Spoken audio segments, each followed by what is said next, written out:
Saya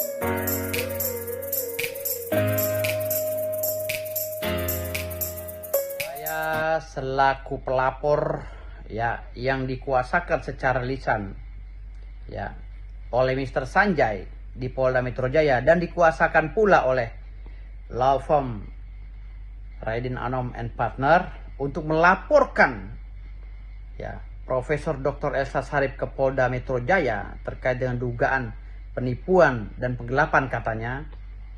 Saya merasa kecewa kepada saudara Sanjay ya. Jadi saya merasa kecewa kenapa? Karena di sini ada ketidakterbukaan ya. Yang awalnya saya berani melaporkan Bunda Elsa Sharif itu karena meyakini ya, Sanjay itu meyakini saya bahwa itu memang benar dia memberikan kuasa.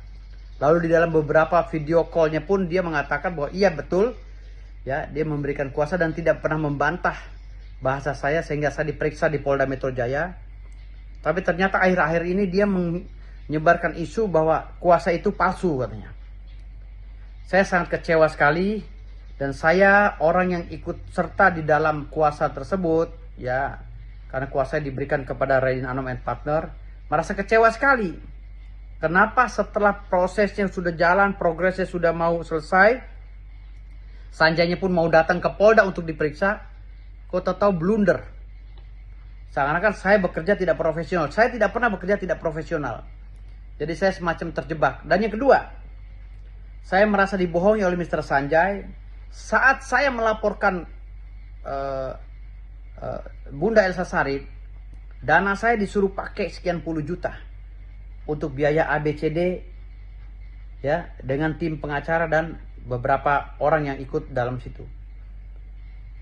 Mr. Sanjay menjanjikan saya untuk mengembalikan uang saya pribadi sekian puluh juta untuk operasional para pengacara yang mengurus kasus dia ini. Tapi tahu-tahu begitu saya kirim rekening, dia hanya mengirim 2 juta rupiah dengan alasan bla bla bla bla, patar sok pagi bos, ntar sok bos. Seakan-akan saya mengemis. Saya bilang dengan dia, saya tidak minta uang Anda, uang saya kembalikan karena saya sudah membela Anda. Lalu dia berdalih lagi, saya tidak pernah memberi kuasa kepada Anda. Loh, lantas bagaimana ini video?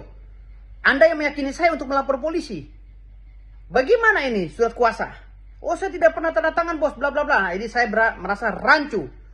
Lalu atas laporan saya tersebut, dia dengan tidak malu-malunya mau datang ke Polda Metro Jaya untuk diperiksa. Mau nangkap Bu Elsa, maksudnya apa? Anda bilang surat kuasanya palsu. Lalu sekarang mau datang BAP, mau menangkap Bu Elsa pakai laporan saya itu. Saya merasa dibohongi nih oleh Mr. Sanjay dan saya akan mengambil langkah hukum. Ingat, saya telah mempelajari permasalahan ini. Ratusan miliar milik UMKM, uang yang dikelola oleh Mr. Sanjay melalui Mimiles. Ratusan miliar loh, hampir 1 triliun. Tetapi yang saya pelajari hanya 1 miliar atau berapa miliar untuk jadi barang bukti di proses pengadilan Mr. Sanjay. Yang akhirnya memutuskan Mr. Sanjay tidak bersalah. Padahal korban ratusan miliar nilainya. Bahkan hampir 1 triliun.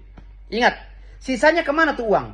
Saya minta PPATK, KPK untuk mengaudit ini semua. Semua unsur yang ikut serta dalam ini. Ya, termasuk Mr. Sanjay dan istrinya harus diperiksa. Kemana uang ini? Kalau masalah dia menitipkan uang atau membayar Bunda Elsa Sharif, itu urusan pengacara. Ada pasal 21 yang melapisi itu, Undang-Undang 18/2003 tentang honorarium.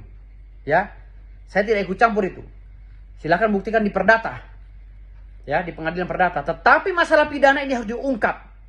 Ratusan miliar uang para UMKM kemana? Sementara persidangan pidana Mr. Sanjay di Surabaya saya pelajari hanya 1 atau 2 miliar menjadi barang bukti. Ya, kalau tidak salah. Tapi mari kita cross check bersama-sama. Saya minta Kejaksaan Agung, saya minta PPATK, BPK, ya, Bapepam, semuanya yang berkaitan dengan investasi dari perusahaan asing, semua yang berkaitan dengan ini, periksa Mr. Sanjay, periksa istrinya, periksa semuanya. Dan saya akan melaporkan Mr. Sanjay dengan dugaan pasal-pasal yang terkait dengan diri saya. Ya, terima kasih banyak. Wassalamualaikum warahmatullahi wabarakatuh. Jai, masalah kuasa yang diberikan oleh Pak Sanjay kepada saya untuk laporan di Polda itu sudah berjalan. Itu Pak Sanjay. Jadi sekarang intinya kita bikin dulu klarifikasi. Saya udah kaget dulu. Dan juga udah setuju. Bikin dulu klarifikasi. Oh ya, oke. Dari situ Tapi klarifikasi dia jawaban klarifikasi baru di situ nanti kami akan bantu. Oke, siap. Oke. Ya udah saya tunggu dah Pak Sanjay. Makasih Pak Sanjay ya. Jangan saya jadi ini maksudnya sudah saya udah surat kuasa apa lu bos? Ya gue sih bisa aja karena gue tunggal, gue korban kan lu udah.